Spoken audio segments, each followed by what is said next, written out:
All right, so thank you so much for joining us all today. My name is Madeline Seidler. I'm a fellow of the Evidence Foundation and work with the US Grade Network. And we are very excited to put on our third of our new webinar series that we launched late last year. This is our chance to invite speakers and some of the, movers and shakers in the evidence-based medicine and grade world to talk to all of us about really important aspects of evidence-based medicine and grade methods. So we are very honored to be joined today by Dr. Nancy Santesso for a discussion and a presentation on wording in grade. I do want to make you all aware that if you never want to miss another webinar, you can follow us for updates on all of our social media accounts on our Facebook, our Twitter, as well as our Instagram. We're always, posting the newest research findings in our field, as well as information about our workshops and our webinars like the one today.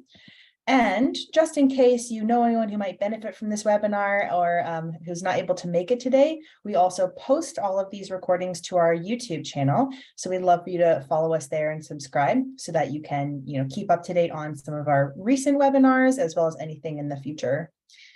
And with that, I'm going to hand it over to my colleague, Dr. Reem Mustafa, who's going to introduce our speaker.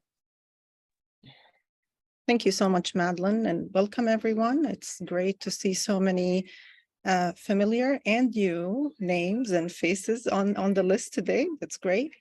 It is really my true honor, and I'm very, very excited to welcome Dr. Nancy Santesso today. Dr. Santesso is an associate professor in the Department of Health Research Methods, Evidence and Impact at McMaster University in Canada. She's also the Deputy Director for Cochrane Canada and a member of the GRADE Working Group.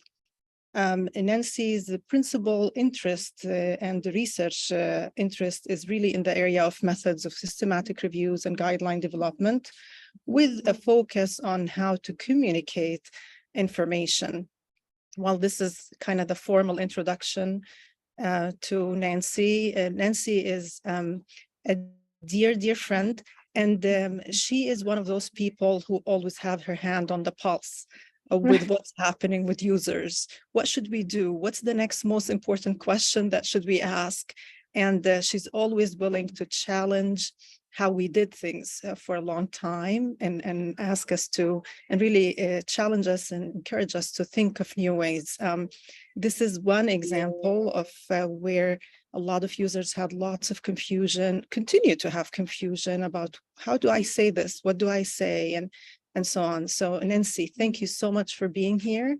And we very much appreciate you being here. I think the number of people who registered and already signed up is a testament to how important this topic is to you.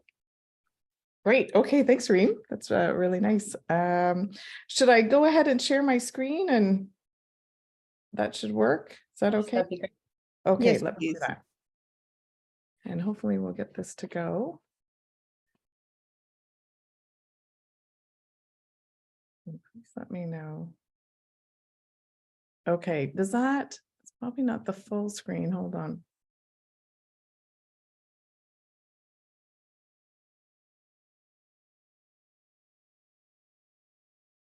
This might be better. Is that better? Is that the full screen? Yes, that looks great.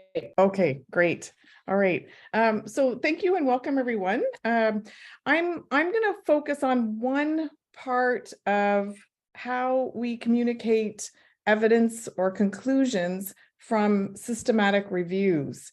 And there's a whole other part of grade where we talk about how we communicate recommendations. I'm going to focus on the systematic review part first. And then you probably could do, Reem, you could probably do a whole other seminar on how to communicate recommendations too.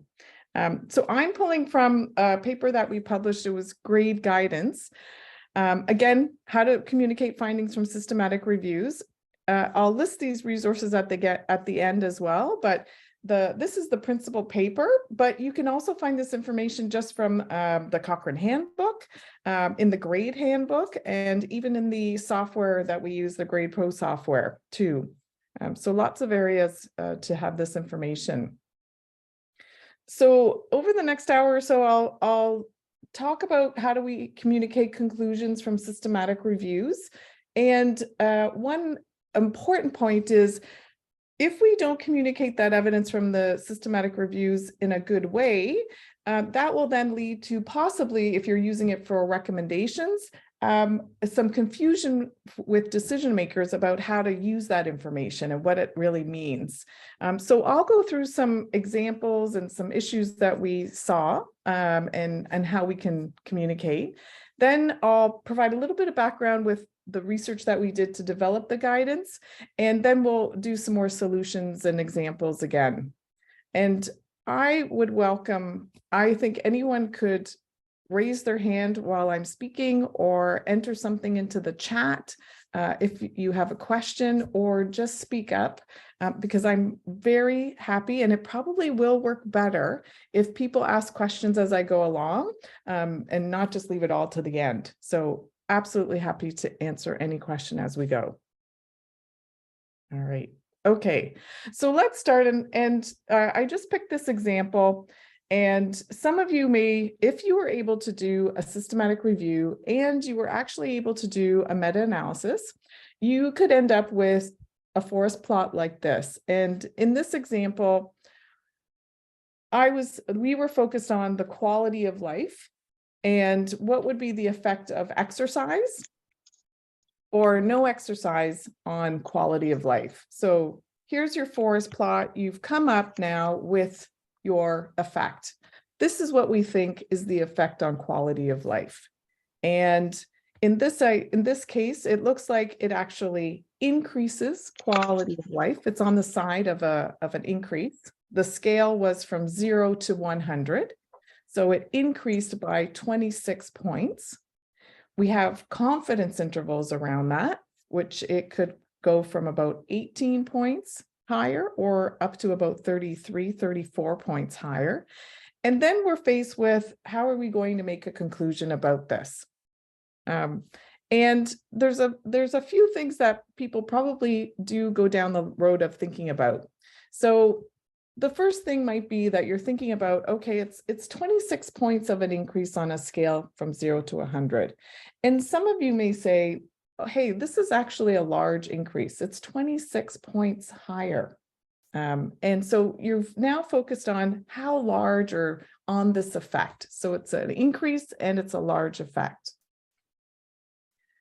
I'm hoping that you're attending this conference, that you actually now are saying, and you're involved in grade, and you might then say to yourself, well, how certain are we that exercise really will result in a 26-point increase in quality of life?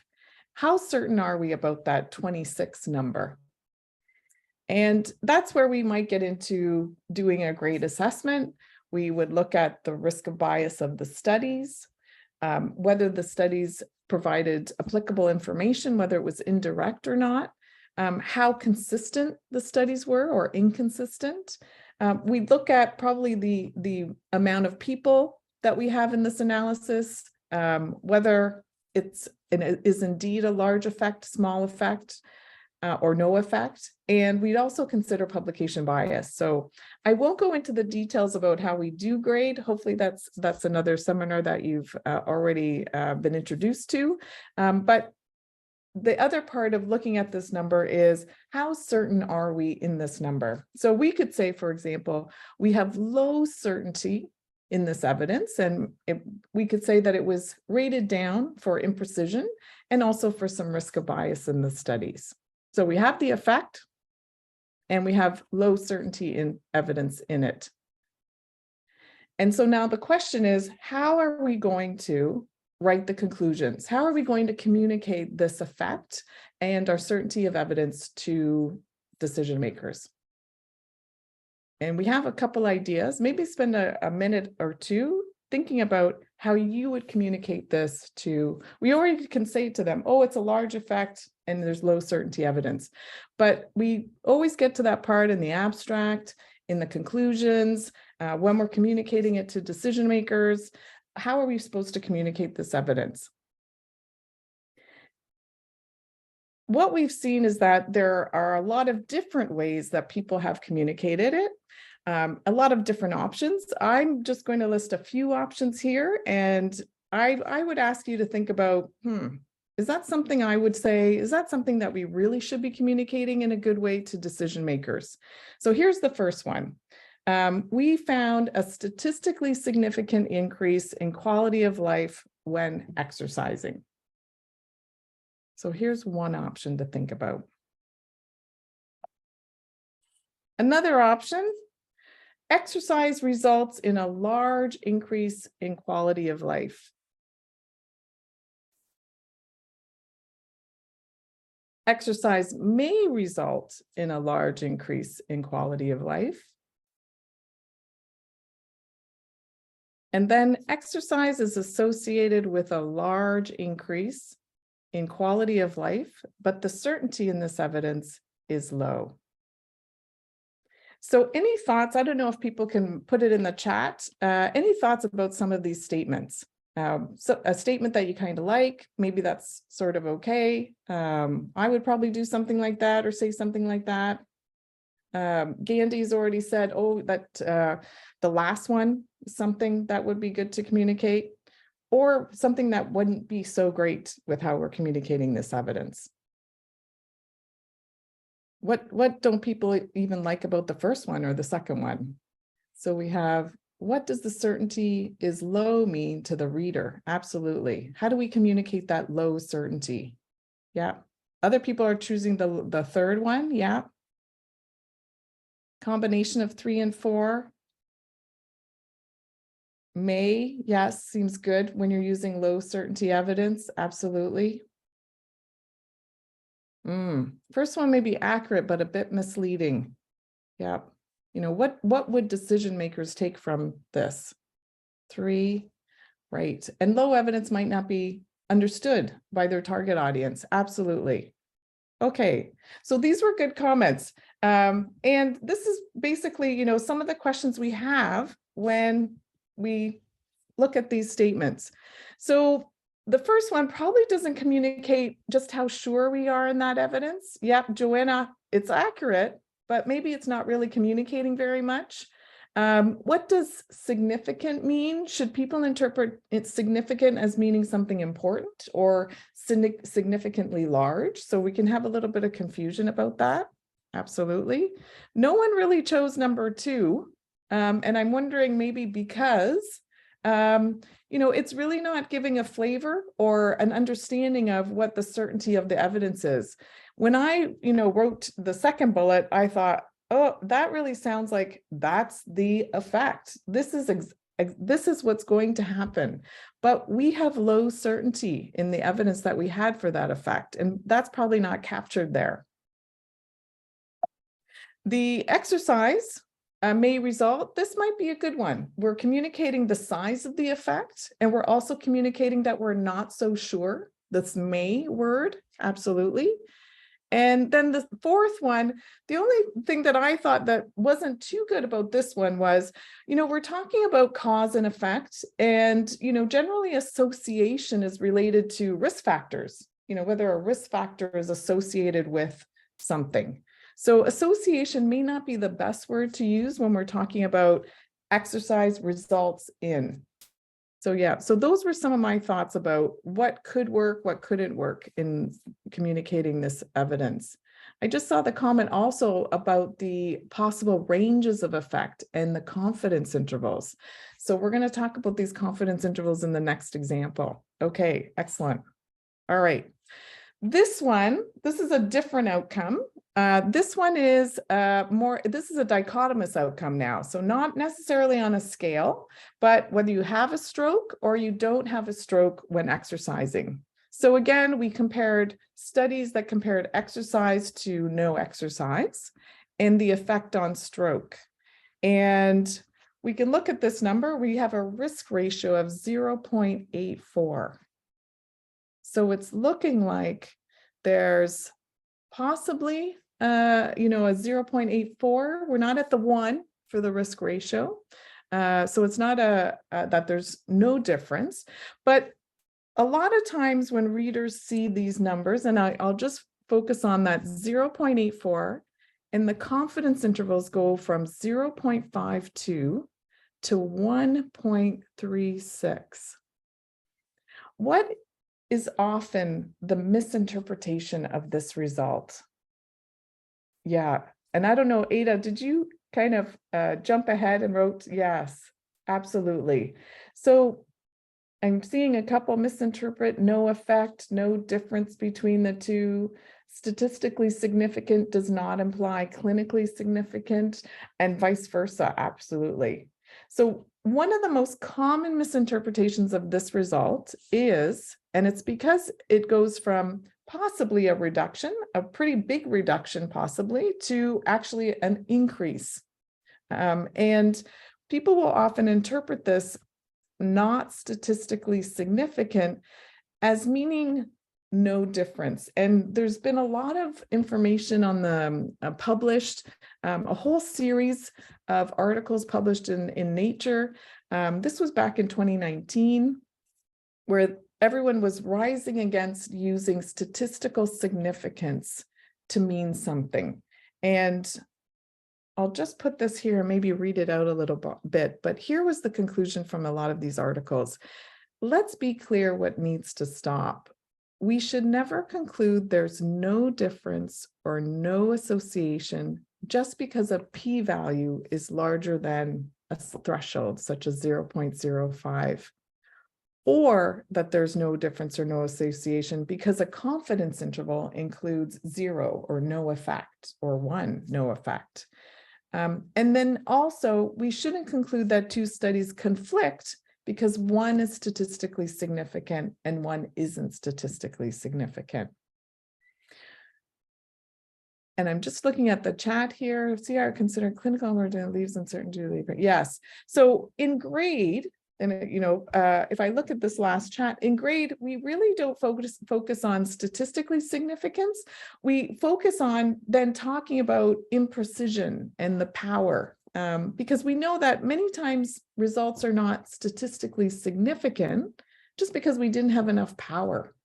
So we shouldn't mix no difference or no association with statistical significance or not. So that's one of the kind of the key ideas behind what we're doing in grade. Any thoughts about that before we go ahead?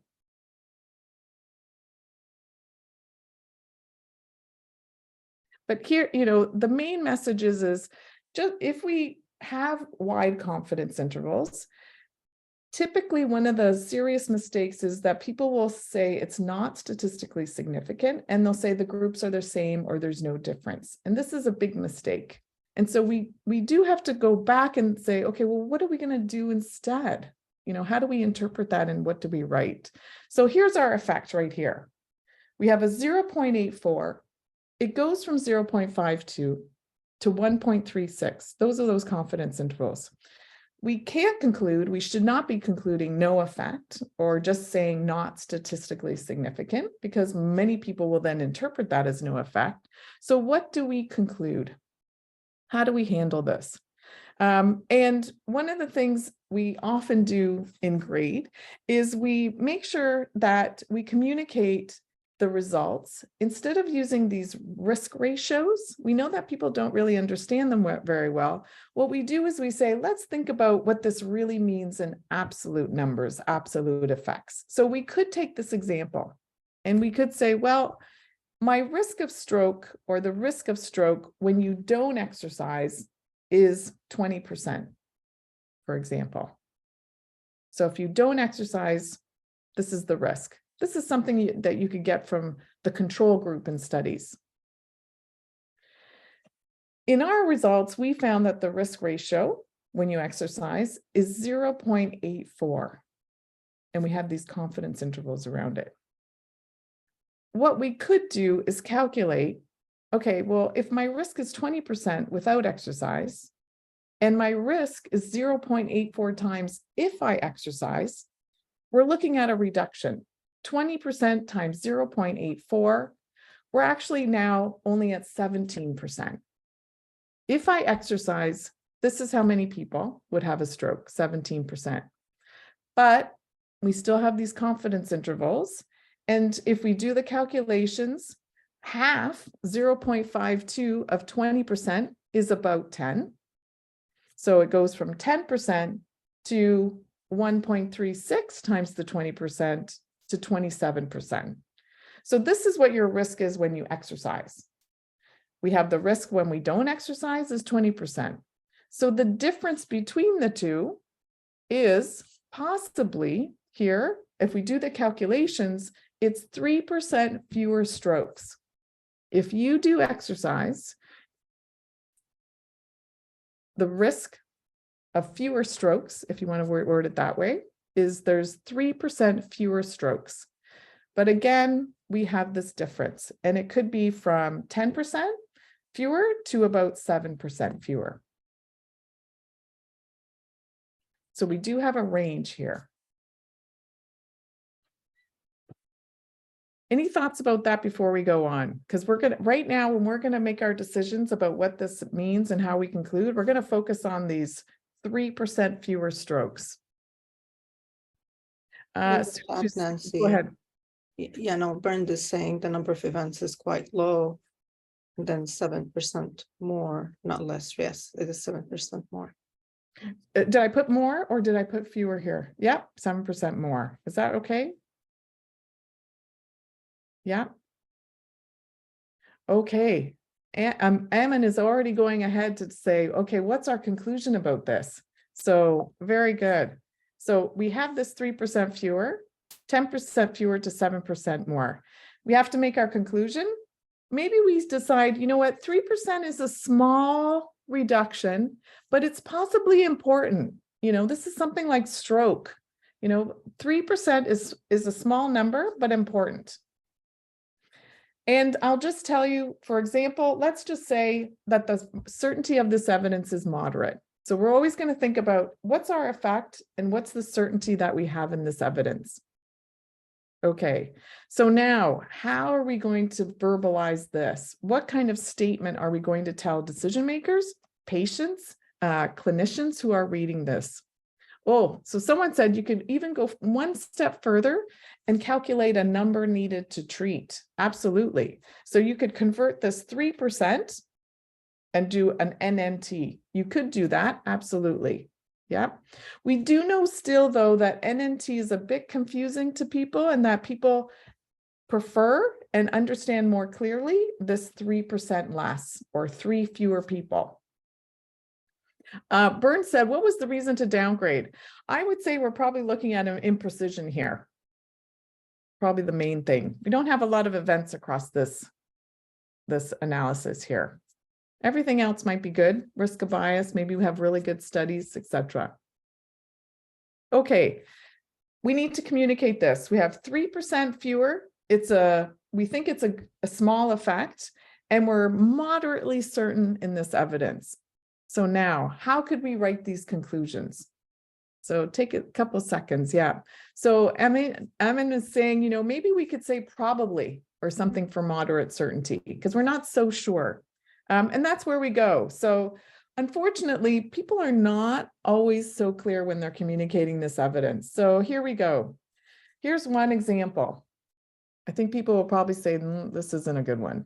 The evidence for strokes shows at best a non-statistically significant trend in favor of exercise. And you might think, oh my gosh, how can someone write this? They have. I took some examples from how people generally do communicate evidence. A lot of people like to use the words trends when you don't have a statistically significant result. Okay, here's another example. There is no effect on exercise on stroke. We found that exercise is not associated with stroke. And our next one, there was no evidence of an effect of exercise on stroke based on moderate certainty evidence. And I think I have one more. Yes, exercise likely results in a slight reduction in strokes. So take a couple seconds to have a look through those.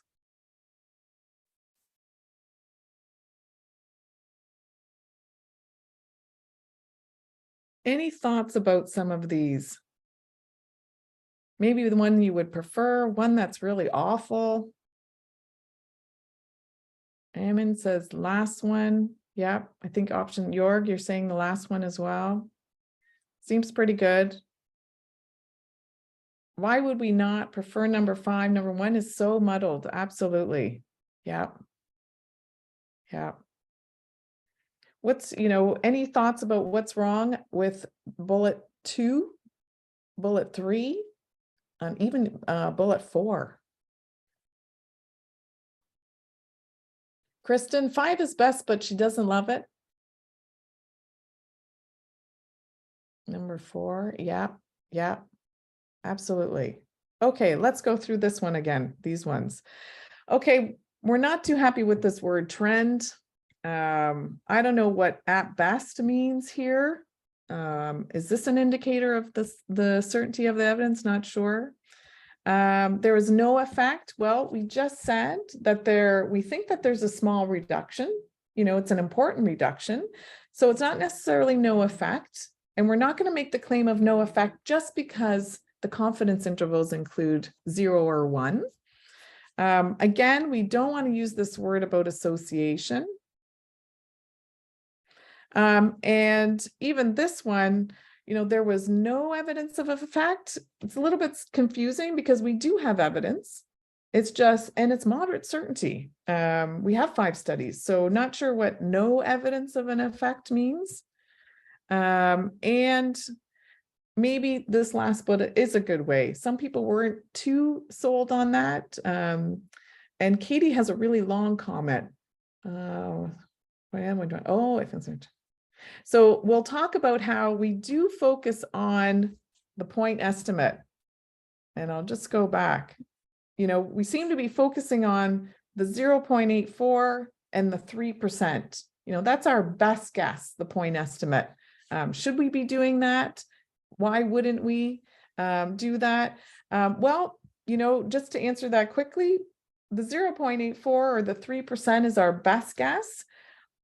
The problem with the confidence interval being wide or including possibly no effect, that's represented in our moderate certainty evidence. When we assessed grade, we are already giving an indicator of, well, we have moderate certainty because we're not sure about this point estimate.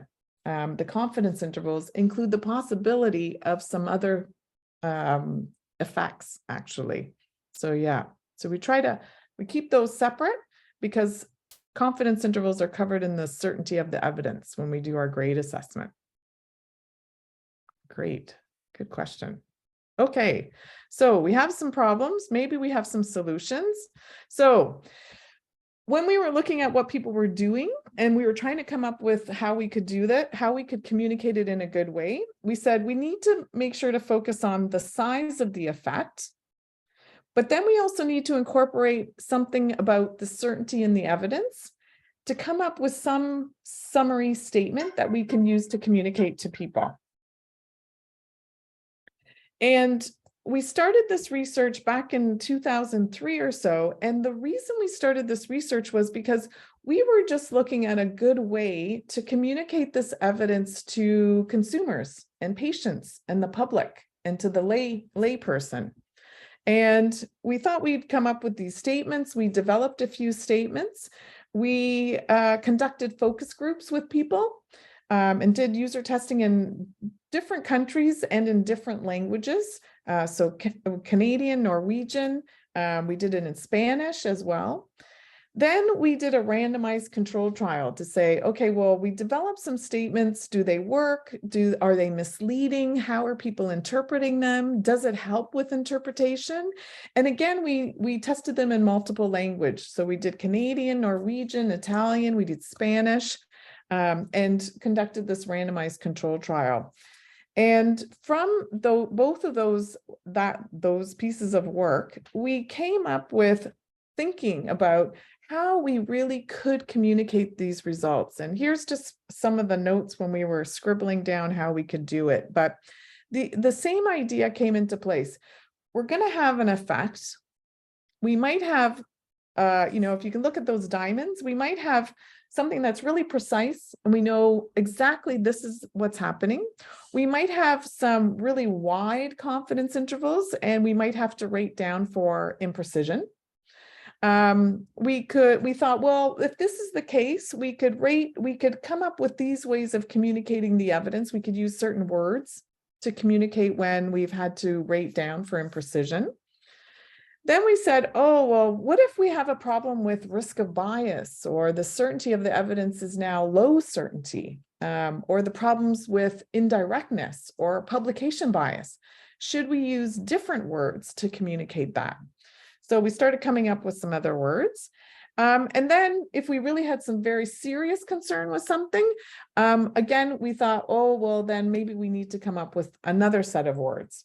And so we're going back and forth, and we started thinking of a lot of options. And basically what ended up happening is we said, okay, there's too many options. It's too confusing.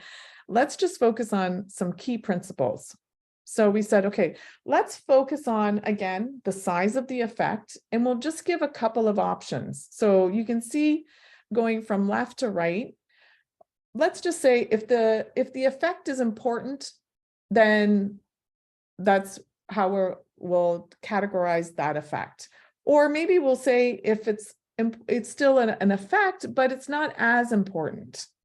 And then we could just focus on when there's nothing happening at all. Nothing is important. So we have this way of doing it, and that focused on the size of the effect.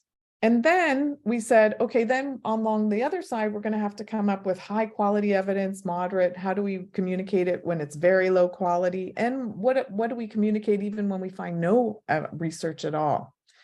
And we thought this would be a good grid to use. And you'll notice in the middle that we have the different ways of writing it. So we used words like will, probably, may, slightly, not improving. And I'm just seeing the question in the chat there. Yes, when we talked about the benefit or the harm, we use the word as important to signify the size. So if it's an important effect, or less important, might be like a smaller size of an effect. And that would be the effect that you found from your systematic review.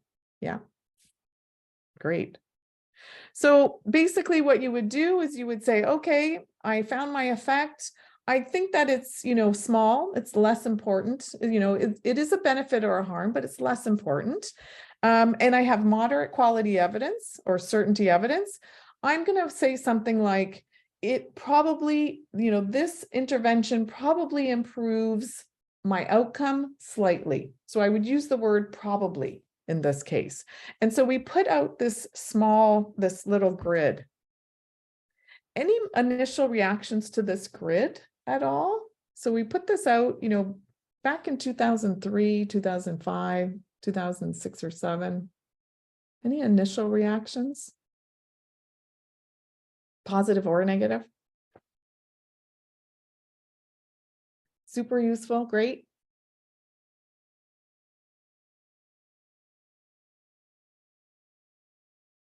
Well, I'll let you know that we put this out there and we published it in one of our articles, clear and helpful.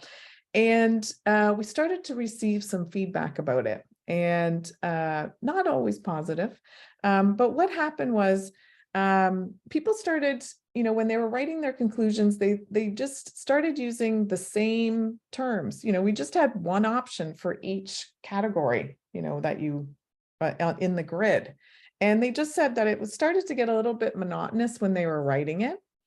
And so what we did is we conducted some more workshops during grade meetings where we could brainstorm about what we could do to improve the wording and what were some of the challenges that people faced when they were trying to use the wording. So what we did is we developed more statements and we thought about better clarification of how to use it. And once we did that, we conducted our survey with systematic review people doing guidelines, and again, also with patients in the public and consumers. So anyone who would be using systematic reviews. Ada, I see something. What about the value of I squared for our conclusions? Great question. So when we're thinking about the high quality, moderate quality, or low quality, this is where you would incorporate your inconsistency or heterogeneity when you do that grade assessment. So all of that, imprecision, whether you had enough events, how wide the confidence intervals, whether the studies were good or not, that would all be incorporated in the certainty or the quality of the evidence. And we would keep that separate from the actual size of the effect or importance of the effect. Yeah, great. So we did try to keep them separate first and then bring them together with our statement. Okay, so what we did is we sent out a survey, and this back in 2016, 2017, we ran the surveys. Basically, what we did is we gave someone an example. Here's an example from a systematic review of coenzyme Q10. We gave them the results. We said what happens when you don't use it, what happens when you do use it, and we gave them the certainty of the evidence. And just like we just did at the beginning of the presentation, then we gave them some ideas of how we could write it. And we gave them some choices, A, B, and C, some options. And then we just asked them whether it was an acceptable way to write it, unacceptable way to write it, or ideal. So we knew we would never, satisfy everyone, but we wanted to know whether people would say, okay, I understand that, that's acceptable. This is a good way to communicate this. So we sent out that survey and we heard back from people, and we had a couple of comments which we wanted to make sure to incorporate. So one of the things that we really debated about was when there really is no effect, what if, there's a very small difference between the groups. Should we actually write that there's no effect, that it does not increase strokes, it does not improve quality of life? And, statistically, we shouldn't say that there's no effect. We never say the hypothesis to be true. We're always saying whether it's not true. So we had a little bit debate about, should we say not or no effect or does not result? The other point was we just had some feedback about whether the words were good that we were using. So we were thinking with low certainty evidence, we were thinking maybe we could use the word suggests, evidence suggests, or it appears that. And, people were just opposed to the word appears. They just said, oh, it sounds a little too supernatural. So we crossed out appears and we stuck with the word suggests. We were using these terms around a small, possibly unimportant, because we were trying to communicate small effects, but that they weren't important or not. When you start thinking about minimally important differences. So we were using a lot of these terms, and it was just too confusing. People found that too confusing. And then we had some debate about when we have very low certainty evidence and trying to communicate that uncertainty. Very low certainty evidence, that's the bottom of our certainty of evidence. And so the question was, how should we really be communicating this? Should we actually tell people that it may reduce, it may increase, it could have no effect, but we're uncertain? Should we tell people that there's the direction of that effect, what could be happening, or should we not communicate that at all and just say it's very low certainty evidence, we are uncertain? So there was some debate about that also. So what we did come up with was this final grid, and we'll go through each of the parts of it, but it's set up the same way. We still have, and if you can see it's a bit smaller, we still have the certainty of the evidence, so that one part, and we also have the size of the effect. And then we have options for how to write it. So we have more options of how to write it. And now we've done some more user testing on it. So we still stick with that whole concept of size of effect and certainty of evidence to come up with one statement. So that was kept. Okay, so how about we just see how this works? So one of the questions that we often have when people see this grid, I'm just showing the moderate certainty evidence here. So first you said, okay, I've done my evidence, I did my grade assessment, I have moderate certainty in that evidence. I have that. Now the question is, you need to decide on the size of the effect. And we had a lot of questions about how do you decide on that size? How do you decide on that size of the effect?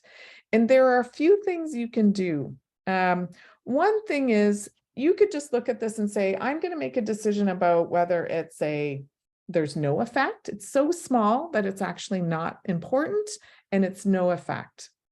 You could say, oh, okay, well, that's a small effect, a moderate effect, and then you could even say that it's a large effect. So you could think of these as multiple steps, and then based on the size of the effect, you would use certain phrases. Another option might be, okay, I'm not going to go into having multiple sizes. I'm just going to do whether there's an effect or no effect. And we have a small, an important, or trivial, or no effect. So basically, you're putting a line here, and you might be using your minimally important difference. You're using a cutoff of what's important and what size is important to people. So basically, you would be getting rid of these other two categories of small and large, and you would just be focusing on no effect or very, very small and moderate effect. And so you might just have these two cutoffs here when you're crafting your statements.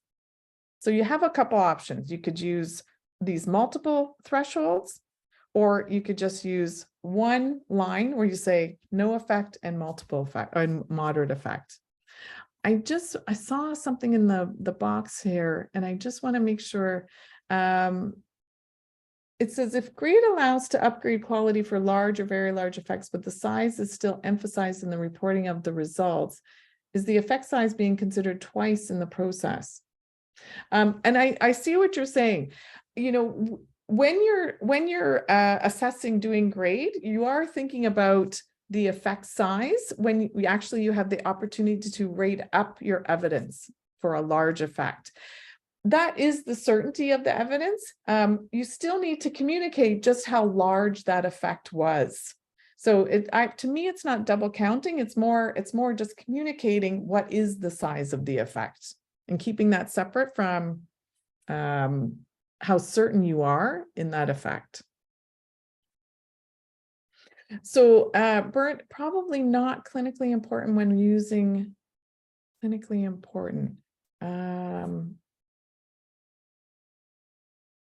Maybe take I'm not sure what your comment is, but Bernd, maybe you can just write it in another way, and I can answer it a bit also in the future here.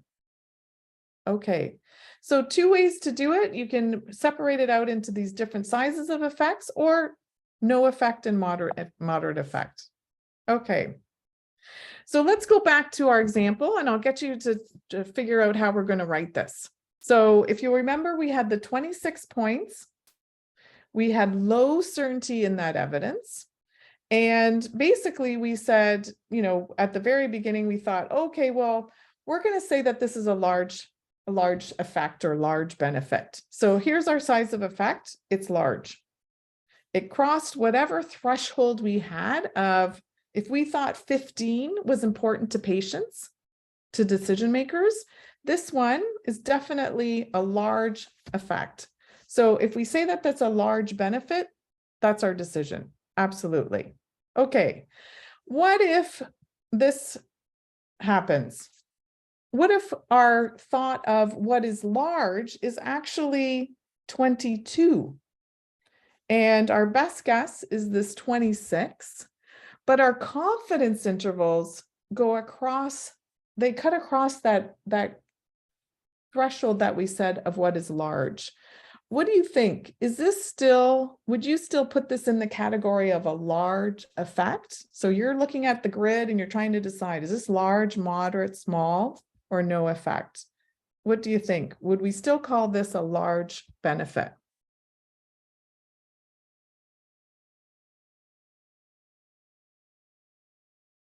Would we say that this is still a large effect? Yeah, yeah, a large effect, but it's imprecise. Yeah, and we're basing that decision about whether it's large exactly on that point estimate. So wherever that, for us, it landed at 26. That's our best guess, and it goes beyond what our large benefit is. So yes, I would say that that's still a large effect. We will cover that it crosses over thresholds in our certainty of the evidence. So we're just focusing on the large benefit. What if we have something like this? Here's our cutoff for large benefit. Is this still a large benefit? Or are we still going to say that this is in our, in our grid, we're still going to go down the line, the row of large benefit? Yeah. So Amin just said, the result is really imprecise. So again, that'll be about our certainty of the evidence. And, probably this is going to end up as very low certainty evidence just because it's so imprecise. But right now, our point estimate is at the large benefit. So if we were on our grid, for example, if we are using large effect, we will always, regardless of the certainty of the evidence, we will always focus in this example as it being a large effect. Previously, I told you that in fact it is moderate certainty. So how would we now communicate our result from, and let me just bring it up. So we have this one, large effect, oops, sorry. Oh, now I've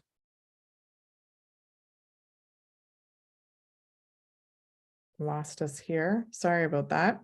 So we're going to focus on our large effect regardless, and we're going to try and communicate that evidence. Here we are. Okay, so we have a large effect. We have low certainty evidence. How are we going to write this out? Well, we have our two options. We could say exercise may result in a large increase in quality of life, or we could write the evidence suggests that exercise results in a large increase in quality of life. So we have two options here. We have the large effect and we have low certainty in that evidence. So we write our results. 3 studies with this many participants assessed the effect of exercise on quality of life, which ranged from 0 to 100, being better. We found a mean difference, and we report the results of 26 and the confidence intervals around it. We indicate that this represents a large increase in quality of life. And when we make our conclusions, we can use one of our statements. Exercise may result in a large increase in quality of life, or we could write evidence suggests that exercising results in a large increase in quality of life. So we have these options here. Does that sound okay? That's how we would use it. Yeah. Okay. All right. So we do have this guidance, and I'll just go through some of those tables to give you a bit more detail about it.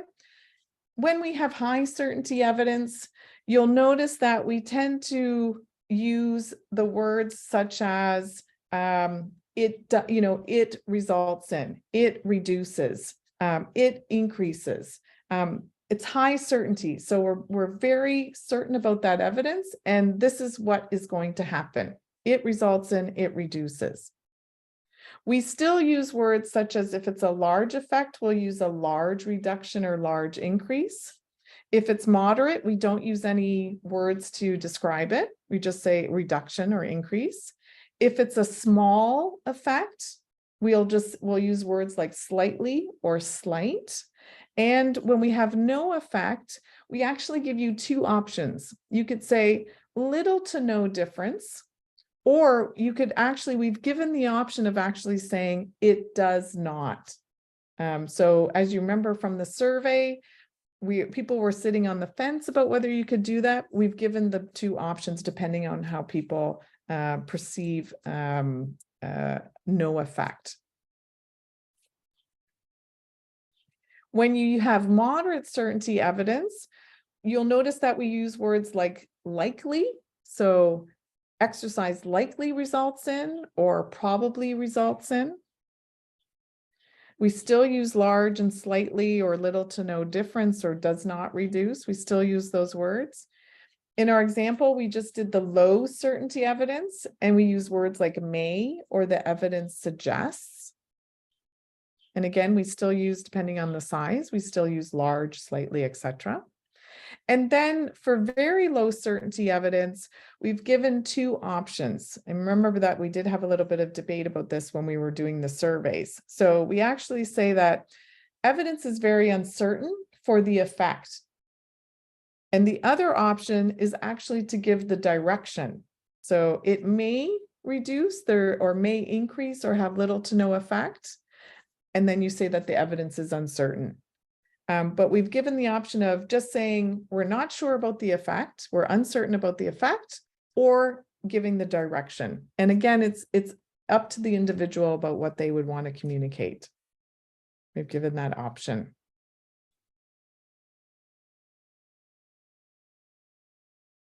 And then just a few slides to summarize. I think we're getting close to the end. We have this rubric. It's available in multiple places, these papers and in other resources. It's also available if you happen to be using the GradePro software. When you're filling out your table, there's a column in your tables that will say what happens. If you click on that, it'll help you to build that statement depending on what certainty of evidence you have. You have to decide how big the effect is, but the certainty of evidence will be there when you do it in grade. And then just to summarize, things that just to summarize how to communicate, you're going to come up with your difference or your risk in your systematic review. You may come up with it, be able to do it statistically, or you may just have a statement that you pool together and synthesize not statistically, so narratively. You would still present the result and mention the direction and size of the effect. And we say, not to focus on statistical significance, not to interpret not statistically significance as no effect or no difference. Think about the significance, the size of that effect. Then you're going to present the grade assessment with that size of effect, and then you can use our guidance when you're writing your results and conclusions, and communicating those to decision makers, the public, patients, physicians, and any other decision maker.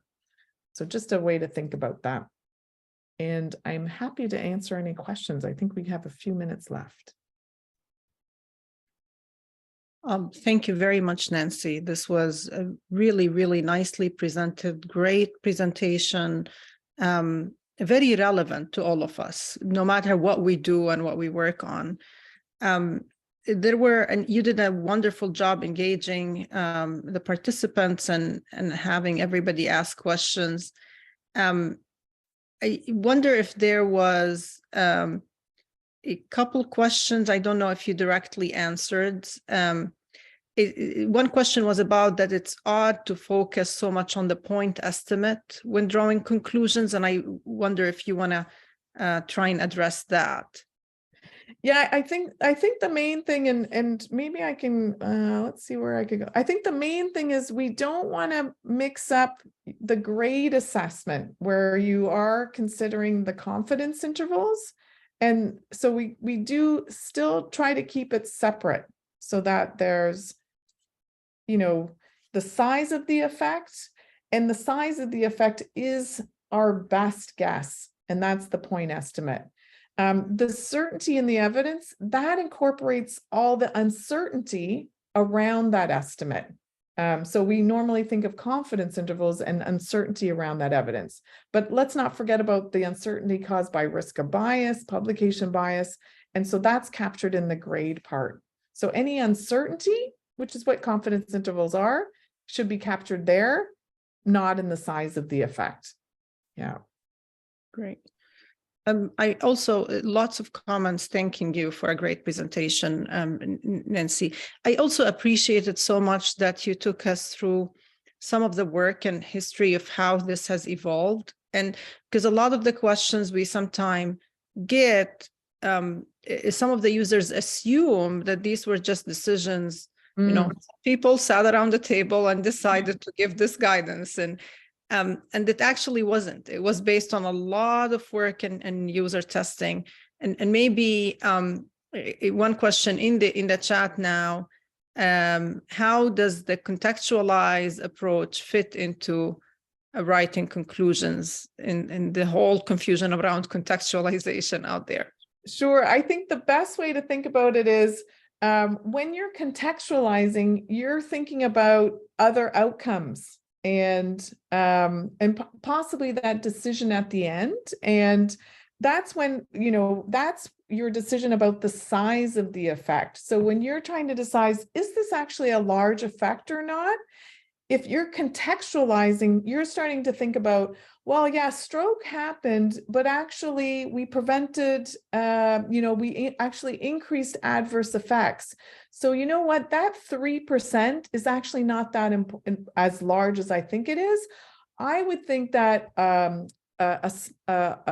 small effect, we would have to see at least 5 fewer strokes. So that's how I see contextualized coming in.